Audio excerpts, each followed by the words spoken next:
जय श्री राम, जय जय श्री राम। कक्षा 12वीं भौतिकी, ठीक है। 6 टीचर आएंगे लेकिन पूरे छत्तीसगढ़ को फिजिक्स सिखाएंगे। अच्छा, आज छत्तीसगढ़ बोर्ड में 20 साल से आया प्रश्न, छत्तीसगढ़ बोर्ड में 20 साल से आया प्रश्न, बोले तो ऑनलाइन परीक्षा बोध या परीक्षा सार, बोले तो ऑनलाइन परीक्षा बोध या परीक्षा सार, क्योंकि हम जानते हैं कुछ साल बाद ऑनलाइन ही पढ़ाई होगा। रामचंद्र जी कह गए सिया से, ऐसे कलयुग आएगा पुस्तक कॉपी छोड़ के ऑनलाइन पढ़ाया जाएगा। मेरा चैनल का नाम है महेंद्र ज्ञान धाम। अध्याय 5 चुंबकत्व एवं पदार्थों के चुंबकीय गुण आया था 2019 15-12 में क्वेश्चन आया था। एक समान चुंबकीय क्षेत्र में स्थित दंड चुंबक को घुमाने में किया गया कार्य का व्यंजक पूछा है, किए गए कार्य। और एक और क्वेश्चन बना रहे साथ में, स्थितिज ऊर्जा का व्यंजक। अगर कार्य का व्यंजक समझ आ गया तो स्थितिज ऊर्जा का 3 व्यंजक सेम है।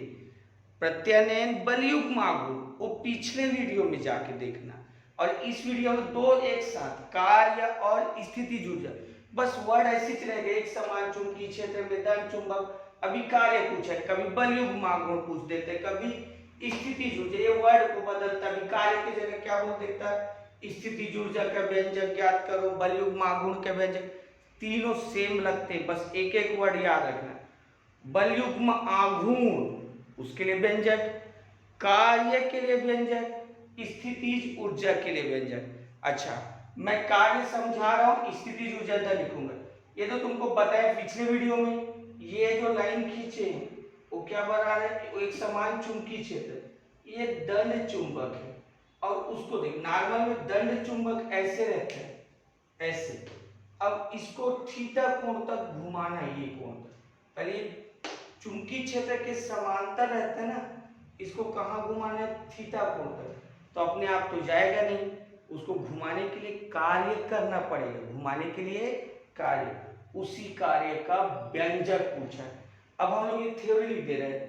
देख, एक समान चुंबकीय क्षेत्र B, ये तो दिख रहा है, माना एक समान चुंबकीय क्षेत्र B, और ये दंड चुंबक है, उसके चुंबकीय द्विध्रुव आघूर्ण M, एक समान चुंबकीय क्षेत्र B और दंड चुंबक के चुंबकीय द्विध्रुव आघूर्ण M के बीच का कोण थीटा, ये लिखते हैं। माना एक समान चुंबकीय क्षेत्र B, ये B को लिखे, और दंड चुंबक के चुंबकीय द्विध्रुव आघूर्ण M, और ये B और M के बीच का कोण कितना है, थीटा है।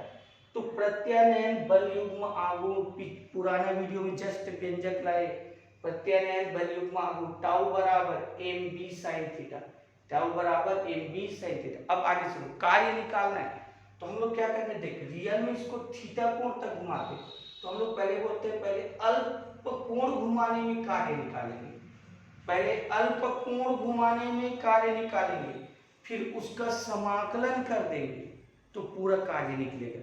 पहले क्या बोला हूं, यहां से यहां तक घुमाने में कार्य निकालना है, तो हम पहले बोलेंगे कि अल्प कोण घुमाते हैं, डी थीटा घुमा देंगे, फिर उसको कार्य निकालेंगे, फिर उसका क्या करेंगे, समाकलन करेंगे, तो पूरा कार्य।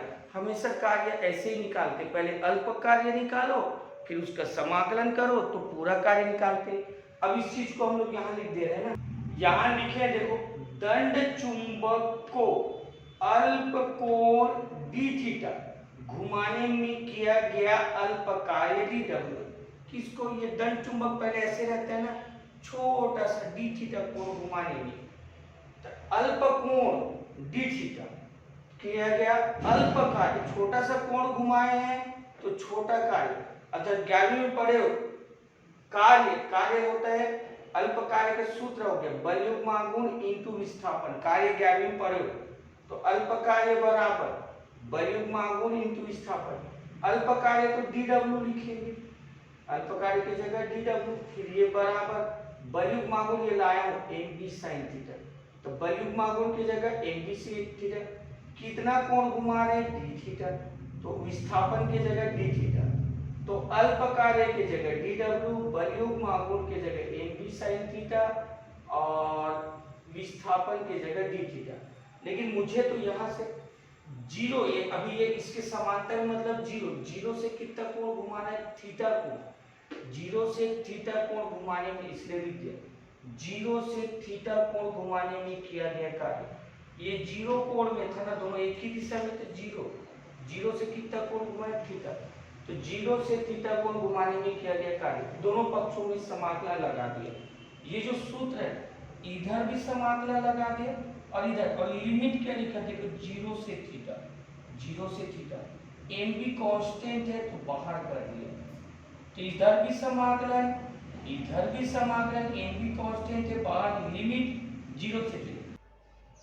समाकलन डी डब्ल्यू का समाकलन डब्ल्यू होता है, समाकलन डी डब्ल्यू का डब्ल्यू, ये एम बी साइन थीटा का समाकलन, साइन थीटा का समाकलन कॉस थीटा होता है माइनस कॉस थीटा, याद रखना साइन थीटा का समाकलन माइनस कॉस थीटा, लिमिट क्या है जीरो से थीटा।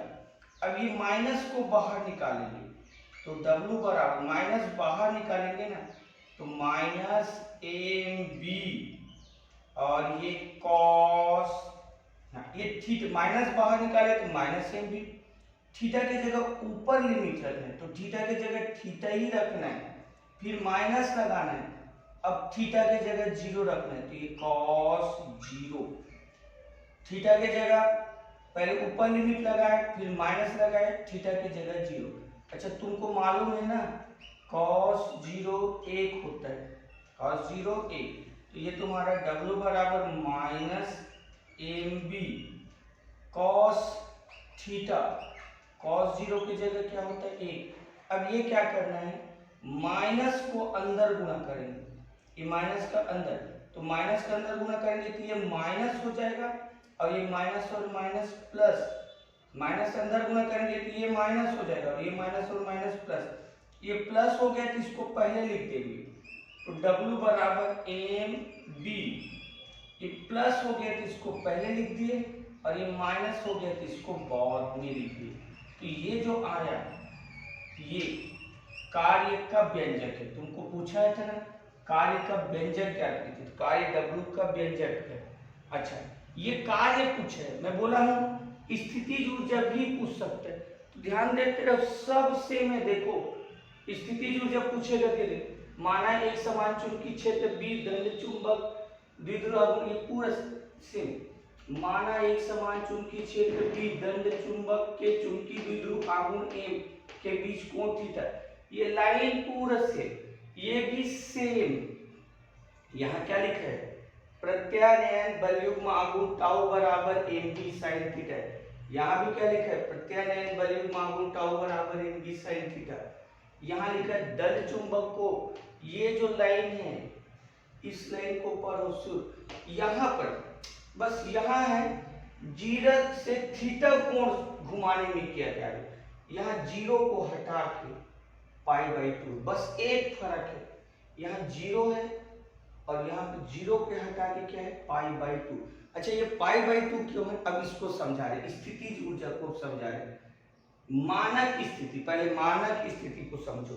इधर देखो ये विद्युत क्षेत्र चुंबकीय क्षेत्र है और ये दंड चुंबक, जैसे चुंबकीय क्षेत्र और ये दंड चुंबक दोनों लंबवत है, दोनों लंबवत है, ये चुंबकीय क्षेत्र और ये दंड चुंबक दोनों लंबवत है, तो उसको मानक स्थिति कहते हैं। तो तुमको यहाँ एक परिभाषा लिखना पड़ेगी, मानक स्थिति। एक बार और सुनो, यदि चुंबकीय क्षेत्र, ये चुंबकीय क्षेत्र और दंड चुंबक परस्पर लंबवत है तो इसे मानक स्थिति कहते हैं। अब आगे ये मानक स्थिति, स्थितिज ऊर्जा क्या है, अब देख दंड चुंबक ऐसे है ना, तो दंड चुंबक को मानक स्थिति से घुमाकर वर्तमान स्थिति, ये तिरछा लाना ये वाला, तो दंड चुंबक को मानक स्थिति से घुमाकर वर्तमान स्थिति तक लाने में जो कार्य किया जाता है उसे ही स्थितिज ऊर्जा कहते हैं।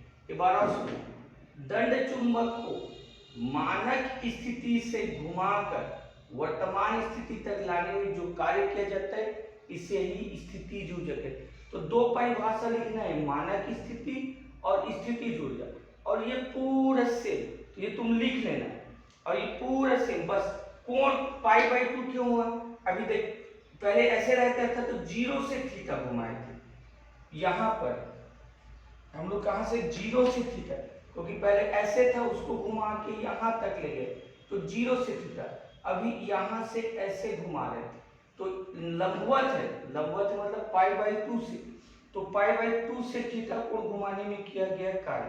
अच्छा अब आगे ध्यान दो, वो 0 यहाँ पर जो है वो पूरा सेम रहेगा, 0 के जगह π/2 है, देखो 0 के जगह π/2 है, यहाँ 0 रखना था तो यहाँ π/2 रखा है, और cos π/2 का मान 0 होता है।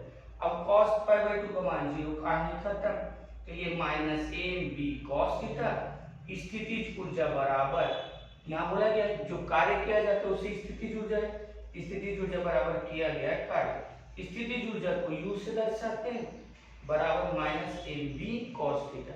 तो ये तुम्हारा कार्य का भी हो गया, स्थितिज ऊर्जा का भी हो गया। बस दो परिभाषा तुम लिख लेना, मानक स्थिति, भूल जाते थे एक बार और बोले, मानक स्थिति, ये चुंबकीय क्षेत्र और ये दंड चुंबक एक दूसरे के लंबवत है तो इसे मानक स्थिति कहते हैं। स्थितिज ऊर्जा दंड चुंबक को मानक स्थिति से वर्तमान स्थिति तक लाने में जो कार्य किया जाता है उसे ही स्थितिज ऊर्जा कहते हैं। ये दोनों परिभाषा लिख लेना, और ये दोनों एक ही समान है, बस फर्क है वहां 0 और यहाँ π/2।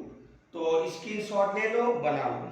अच्छा लगा मेरा ये चैनल सब्सक्राइब करें, बेल आइकन जरूर दबाइएगा। आप सभी को मेरी ढेर सारी शुभकामनाएं।